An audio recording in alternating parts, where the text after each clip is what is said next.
Musa dia anak angkat di Firaun, dia kuliah militer, sekolah manajemen, sekolah hukum dan sebagainya. Dia pernah pukul orang Israel, orang Mesir yang mati. Dia berpikir, wow, saya jadi pemimpin partai muda orang Israel atau memberontak melawan Mesir. Ternyata Musa ditolak oleh orang Israel, dia lari ke Midian. Butuh 40 tahun kemudian baru Musa jadi pemimpin beneran. Kapan? Tuhan, coba masukkan tanganmu Musa ke dalam jubahmu. Artinya rogon, ya. Jangan sentuh dada kamu, hati kamu. Dia bilang, tangannya penuh kusta.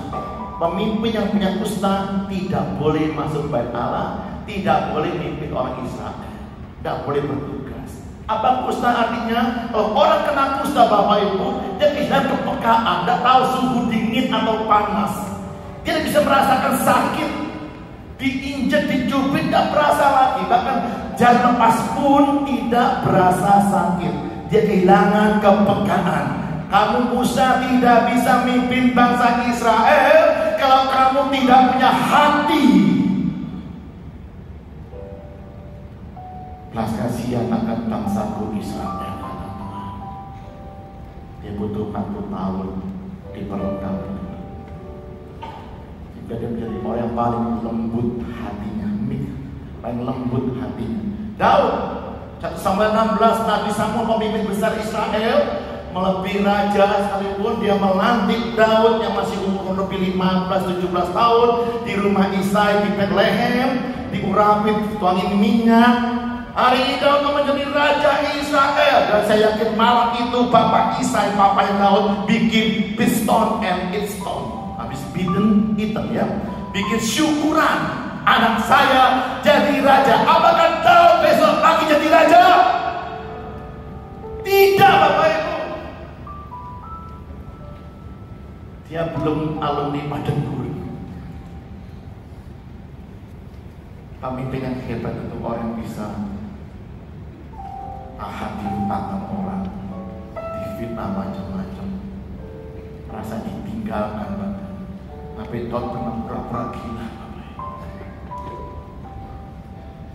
Dia menjadi pemimpin hebat. Tapi hari ini yang boleh ada sebutan king itu hanya David. King David. Salomo bin David. Kenapa? Daud ini orang yang memang diperlengkapi.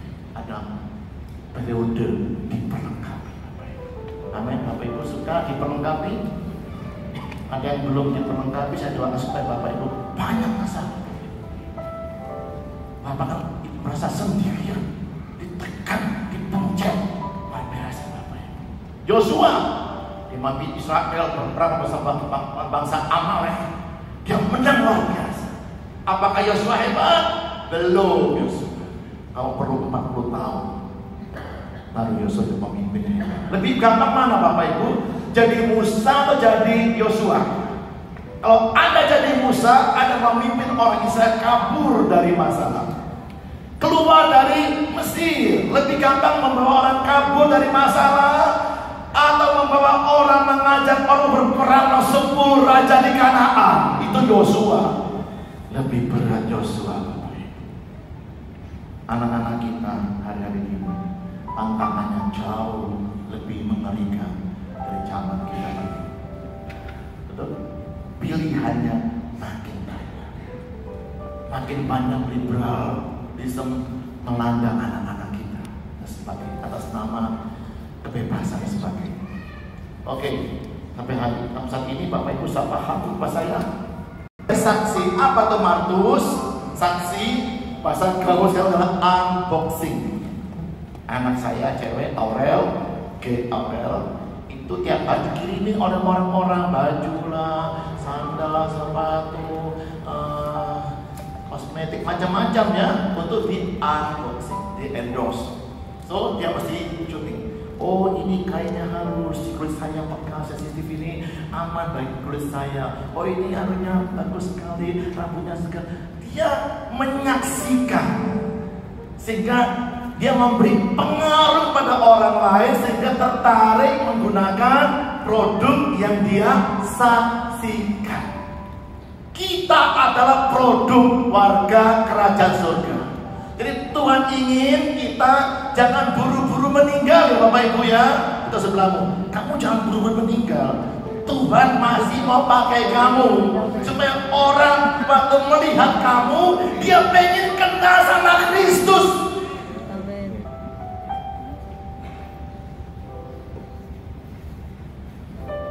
Kamu bisa berubah gimana cara?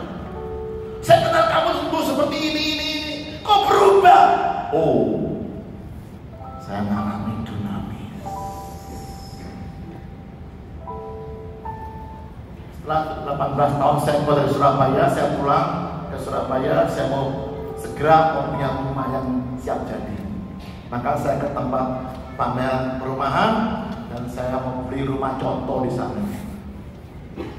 Boleh saya beli? Boleh Pak Johan. Lengkap, furniture-nya lengkap, kulkasnya asik. Tinggal masuk, tidur, ya kan? Ya. Tapi nanti 6 bulan lagi baru boleh di tempat itu. Saya butuh segera, nggak bisa, ini rumah contoh. Kami butuh rumah contoh ini untuk menunjukkan seberapa kualitasnya konstruksi kami, bahan-bahan kami gunakan seperti apa, bagusnya. Ini buat dipamerkan, ditunjukkan, disaksikan, dipertunjukkan supaya orang bisa mengenal kualitas konstruksi pembangunan rumah developer ini. Betul? Tunggu 6 bulan lagi. Betul? Jangan buru-buru meninggal. Tuhan masih mau pakai kamu jadi saksi. Kalau orang ingin mengenal kasih Bapa, kalau anakmu ingin mengenal kasih Bapa, Anda harus bisa menunjukkan seperti apa kasih Bapa yang menembus hidup kita. Oh ini rumah bekas rumah saya dulu ya. Saya beli tanah ini atas saya bukan bangsa saja. Excellent. Kasihmu excellent. Forgive, mengampunimu excellent. Servismu excellent.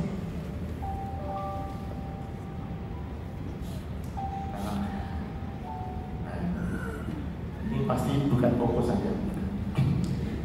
Ini sepeda motor didesain, diciptakan oleh pabrik motor apa ini? Honda 1000 cc, khusus untuk melintas di lintasan balap motor kasta tertinggi di dunia namanya MotoGP. Ya, 1000 cc dan berat 157 kilo, pasti penumpangnya harus seringan mungkin. Saya tidak masuk karena saya agak gemuk, jadi cari yang kurus kecil ya Bapak Ibu ya.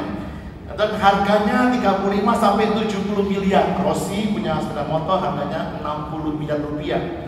Kecepatannya 60 km per jam. Super power, cepat luar biasa karena dia didesain untuk mengikuti balap motor tertinggi di dunia, MotoGP. Anda bisa bayangkan motor begini mahalnya, hasil bisa sekian tahun lamanya, dibuat begitu rumitnya, kecepatannya, powernya luar biasa, tapi hanya dipajang di showroom. Bocah. Dunamis yang Allah janjikan diberi untuk gerejanya, bukan untuk dipajang di gereja. Ini bisa bahasa apa saja. Ini motor bukan dipajang di showroom sepeda motor. Ini motor diciptakan, diperlengkapi dengan power yang speed yang luar biasa untuk melintas di MotoGP. Tapi ada risiko Pak Johan, betul? Yes. Anda bisa jadi martir. Hidup ini seperti ini, betul? Anda menikah ada risiko Bapak Ibu. Ada. Dan menikah ada risiko, ada juga. Hidup seperti ini. Kenapa? Semua bergerak. Bisnis ada risiko, bisa. Kalau Anda diam diri, kalah sama yang lain. Ini martir, ada korban, ada risiko. Jadi saksi Kristus, risiko. Coba mobil Anda dikasih stiker roh lembah pujian. Tidak mungkin Anda atau saya parkir di tempat pelacuran. Dan mungkin workplace dikerok lemah pujian itu pakai di perjudian. Betul? Dan mungkin Anda berani seperti itu.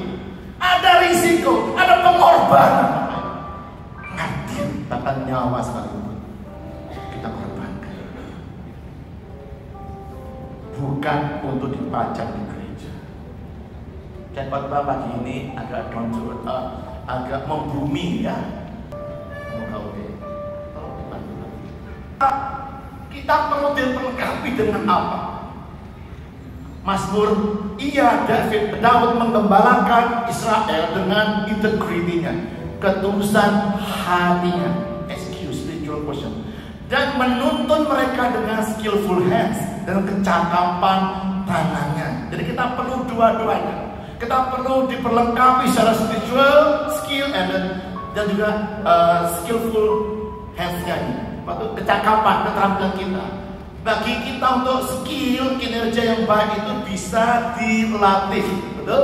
Saya pernah punya murid gitar, itu sebuah usaha sendiri, dan suka nyanyi, tidak bisa membedakan antara falas atau tidak falas. Susah Bapak Ibu. Aduh, gimana ngajarin orang main gitar, tidak tahu ini suaranya salah, pandang-pandangnya tidak tahu. Dan kamu nyanyi, dasar nyanyi kok terus nyanyi. Tapi akhirnya bisa, skill bisa. Tetapi untuk spiritual, ya apapun juga whatsoever yang kamu perbuat dengan segenap hatimu, heartily as for God and not for man. Seperti untuk Tuhan, kualitasnya, standarnya divine standard. Jadi standar kerajaan surga seperti untuk Tuhan dan bukan untuk manusia. Kamu mengasihi istrimu seperti Kristus mengasihi jemaat. Istri tunduk pada suamimu seperti jemaat tunduk pada Tuhan. Divine standard, bukan sekedar untuk manusia biasa. Ini belum bahasa baru itu. So sekarang, mengapa kita harus diperlengkapi? Kamu tunggu ya Tuhan sampai kamu diperlengkapi. Kenapa kita harus diperlengkapi terlebih dahulu? Sempurna di surga. Kalau istri saya sempurna, dia tidak bakal mau nikah sama saya, karena saya tidak sempurna, Pak. Saya bersyukur punya istri yang tidak sempurna. Cepat tahu istrinya. Untuk kamu udah sempurna ya. Kalau kamu sempurna, ya bakal mau nikah sama si Akel ini ya. Oke, ini ada kata therefore, oleh karena itu, berarti menunjuk ayat sebelumnya. Harus mengasihi samamu, mengasihi musuhmu sama seperti Bapa di surga juga memberikan matahari kepada orang baik maupun orang yang tidak tahu berterima kasih. Bokamsa orang yang jahat, bocengli ya. Jadi sama seperti itu. Apa yang sempurna? Kasihnya harus sempurna. Orang tua saya sudah sempurna, bukan orang tua yang ideal, tidak punya pabrik, tidak punya toko, tidak punya sesuatu yang bisa saya terima dari dia berupa barang-barang. Tetapi cintanya papa saya sampai dia mati sempurna untuk saya. Papa saya meninggal karena dia tidak mau dioperasi, karena kami tidak punya biaya. Dan waktu dia meninggal, kami semua tidak punya hutang 1 rupiah pun. Papa saya orang baik, dan dia mengasihi saya sangat sempurna. Mama saya masih hidup, umur 87 tahun ini, tapi saya saksikan bahwa mama saya sempurna cintanya sama saya. Kasih, karena itu haruslah kamu mengasihi dengan sempurna, sama seperti Bapa yang di surga adalah juga mengasihi dengan sempurna. Apa sempurna itu? Jamipol. Apa itu? Utuh, penuh. Jangan selingkuh. Mengasihi istrimu dengan sempurna, habis-habisan. Utuh, tidak ada woman atau ada man, tidak ada, utuh. Sama seperti Bapakmu mengasihi kamu juga coba dengan sempurna. Kalau cuma saya orang berdosa di bumi, saya percaya Tuhan Yesus tetap mau datang di bumi dan mati buat saya seorang diri, karena dia mengasihi saya dengan sempurna. Dapat mengerti, dapat mendefinisikan betapa lebarnya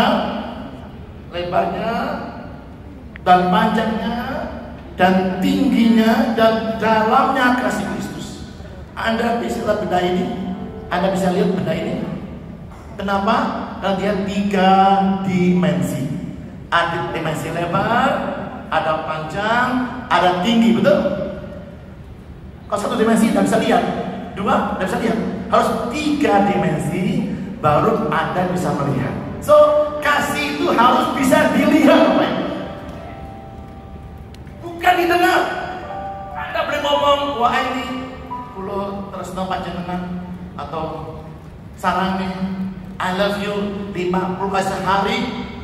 Mereka tidak mengerti karena bahasa cinta itu harus bisa dilihat. Betul ya? Dilihat. Kamu adalah terang dunia. Bisa dilihat oleh dunia ini. Itu kasih.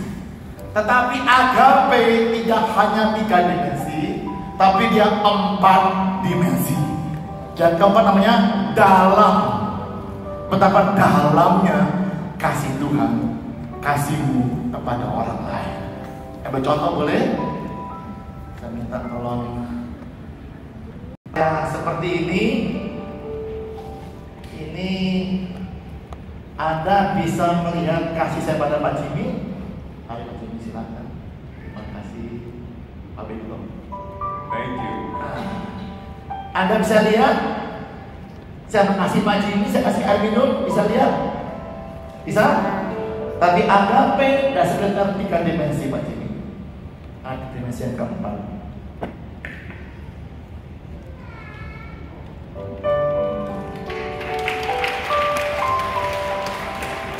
Artinya ketemu. Dan Pak Jimmy dan saya bisa merasakan dalamnya kasih kami. Seperti kamu adalah garam dunia. Orang bisa merasakan garam, rasa kasih. Makasih Bu. Makasih Bu Bella. Terima sebentar sorry. To know by experience kan, saya mengenal Pak Jimmy dari pengalaman bertahun-tahun sebagai rekan sekerja di gereja maupun tetangga di lemah pujian. Saya kenal, saya mengenal. Bahkan Paulus butuh 4-6 ayat di Korintus 13 untuk mendefinisikan apa itu kasih adalah kasih itu panjang sabar ya, panjang sabar, morality. Susah sekali, butuh panjang sekali. Sekalipun ia melampaui segala pengetahuan, bagaimana mungkin 2 orang pria wanita beda jenis kelaminnya, beda latar belakangnya, beda cara didik keluarganya bisa tinggal bersama suami istri, satu rumah, satu ranjang berpuluh-puluh tahun? Tidak mungkin. Tapi mungkin kalau kita punya kasih. Lu lagi, bangun tidur ketemu kami, bangun tidur ketemu kami. Bertahun-tahun aku berdoa supaya kamu dipenuhi di dalam seluruh kepenuhan Allah. Apa itu Allah? God is love. Kepenuhan kasih agape-nya Allah dipenuhi di dalam seluruh kepenuhan kasihnya Allah. Waktu saya SMP SMA, saya dulu orang kurang mampu, saya mana-mana naik sepeda pancal, sepeda ontel. Kalau sini bilang sepeda angin, sepeda kayu, ya. Tahu ya sepeda angin seperti itu. Itu pro bagus. Nah, kalau musim hujan, tubuh saya basah kuyup, kepala saya basah kuyup, sepeda basah kuyup, ada sepeda motor lewat, menabrak genangan air, saya ciprati, jos. Apakah saya marah? Rapopo. Kenapa? Saya sudah terlanjur basah kuyup. Saya diundang aku khotbah di sini. Ada penuhi dalam seluruh kepenuhan kasihnya Allah. Betul? Ya, waktu saya masih 1 jam. Ini pemenang lomba foto olahraga sedunia tahun 2010. Ini contohnya. Ini foto diambil waktu di lomba lari maraton di Chiang Mai, Taiwan, atau Pak Jimmy. atau saya 2010 foto diambil ketika ini yang ibu muda ini adalah nama Jacqueline Kiplimo dari Kenya, Afrika. Beliau adalah pemenang langganan, pemenang maraton. Pasti dia menang 10.000 US dollar, 150 juta rupiah. Dan dia lari setiap berapa kilometer ada pos pembagian distribusi air minum, betul? Tapi ngambilnya sambil lari seperti ini. Bagaimana mungkin kau satu ini yang pakai jari dan jari tangan bisa meraih botol aqua, botol air minum? Tidak bisa. Dan itu menghentikan ibu Jacqueline Kiplimo. Dia ambilkan air minumnya, dia kasih pada engkau berkali-kali.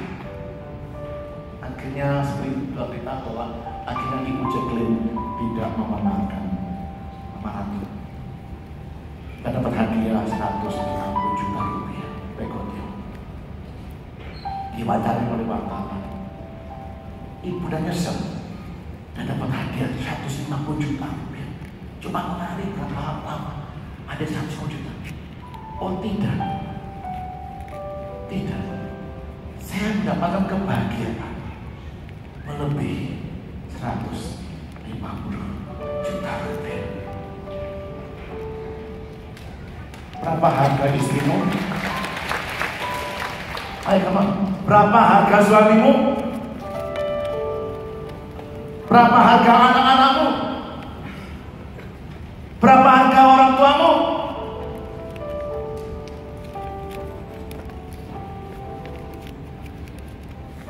Dan akhirnya Jacqueline Kiplimo diwawancara oleh banyak stasiun televisi, rumahnya di Kenya, yang didapat fee jumlah totalnya melebihi 150 juta rupiah.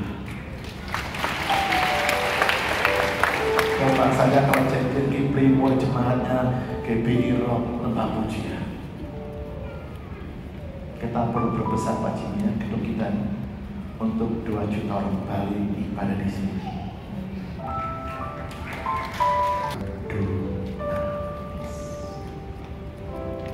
Oke, Syakiri intro saya selesai fakta benar. Jadi lawannya X adalah mediocre, ya. Rata-rata, saya lumayan.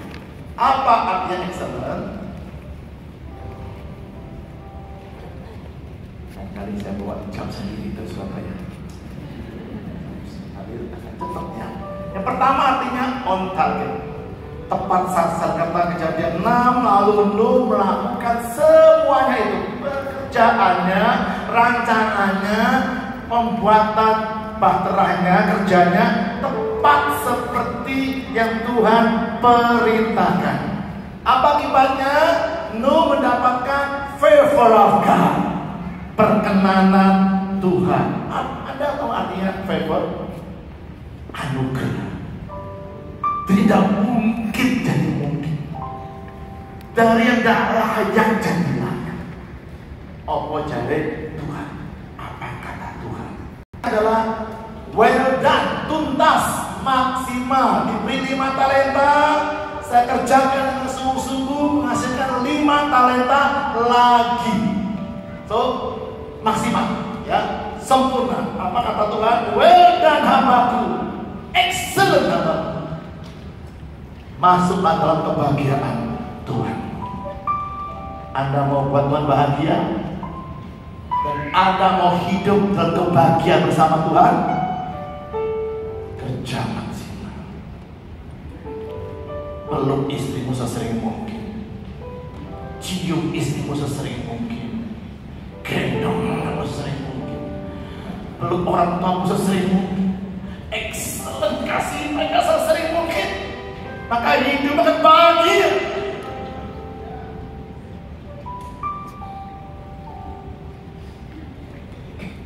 Well done artinya layani sampai selesai.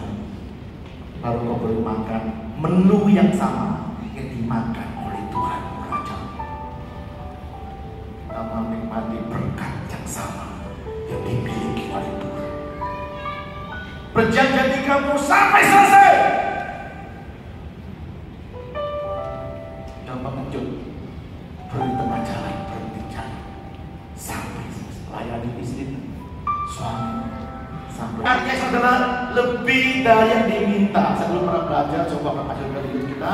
Ada ABCD-nya, excellent service, yaitu above, beyond, call of duty. Melakukan sesuatu yang jauh di atas standar SOP atau instruksi kerja pada umumnya. Jikalau bosmu memaksa kamu berjalan sejauh 1 mil, berjalan bersama dia sejauh 2 mil. Ya, saya dulu punya asisten rumah tangga yang pertama saya adalah seorang pemudi. Dia bukan mantan asisten rumah tangga, pembantu ya, bukan. Dia adalah lulusan pelajar SMA di luar pulau. Satu hari saya lupa Pak Salmo atau siapa waktu itu mengantar pemudi ini ke rumah saya. Kami Bapak Ibu bayangkan, ini perempuan, sofa yang itu digeser, dia pun diangkat. Loh, dan perempuan itu bapak, dia angkat. Ranjang saya itu berat digeser itu orang. Dia tahu. Saya minta 1 mil saja, tapi dia melakukannya dengan 2 mil lebih dari yang saya minta. Kenapa? Mau kamu share sama saya. Waktu anak saya lahir di Denpasar ini, kasih ibu oleh sesar. Saya ini orang tak tahan darah. Saya bisa pingsan. Anak saya lahir dari rahim Suti yang sangat saya cintai, yang cantik itu. Setelah darah begitu lupa, saya nambah sayang sama Suti. Saya ingat pengorbanan yang Suti, karena saya tidak bisa seperti itu. Seorang suami kerjaan di gereja, apa motivasi Anda? Saya berkhotbah hari ini seolah khotbah saya terakhir, habis-habisan. Kalau Anda mencintai istrimu, cintai dia hari ini. Sebab terakhir kalinya Anda memeluk dia dan mencium dia. Kasih dia habis-habisan, lebih dari rata-rata. Satu hari Tuhan datang ke Mamre di panas terik, ke tendanya Abraham. Abraham lari, dia dilosor, Saka tersungkur, cium tangan, dia pegang kakinya. Tuhan, saya minta perkenananmu Tuhan. Tuhan tolong saya, beri saya kesempatan melayani Engkau Tuhan. Ayo mampir Tuhan. Kalau kau sibuk tak apa-apa, bantu cuci kakimu tak apa-apa. Saya siapin air, saya siapin lap. Kau punya waktu lagi, saya makan roti bundar buat Engkau Tuhan. Tolong Tuhan, beri saya kesempatan melayani Engkau Tuhan. Do what you say.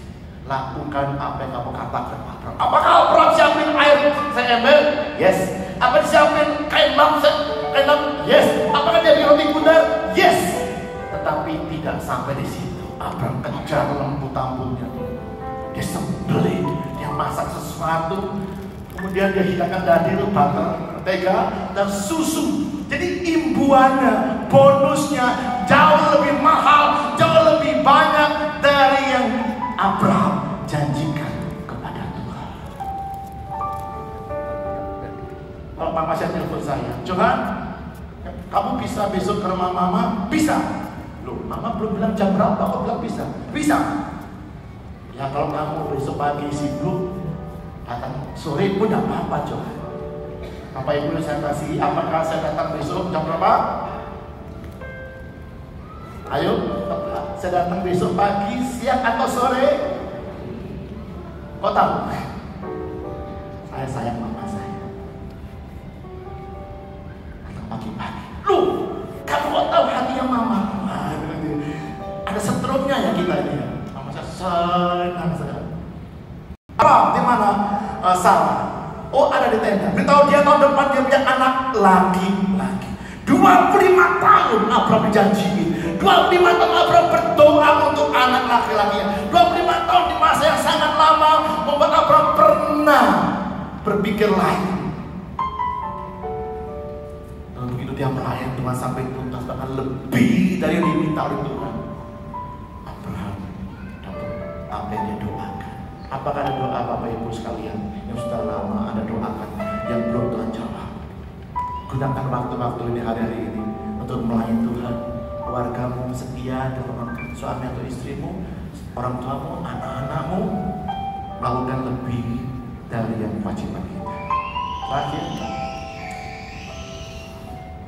artinya terus berlatih, ya. Scale up itu perbesar kita punya kapasitas, skala kita diperbesar. Ini ada 288 orang skillful musician, ahli seni, nyanyi, singer dan composition, tapi dia akan terus berlatih untuk Tuhan.